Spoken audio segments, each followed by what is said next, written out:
台南是全台湾上高食，嘛上捌食的城市。台南的新化有出名的大肉港36大。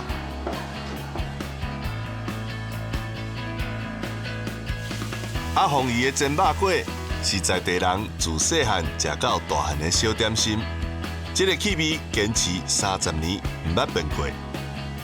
老街面顶的水鸭饼，因为坚持传统，成做新化的代表手信。传统的这个味，系阮一直家保留落来。因为对阿嬷的思念，上古早味、上芳醇的羊肉炉就此诞生。也阁有少年人回乡，将台式的点心变成新流行的下晡茶，互传统会当延续落去，互少年人了解古早的美好。请锁定这礼拜的咱的城、咱的市、咱台湾的味。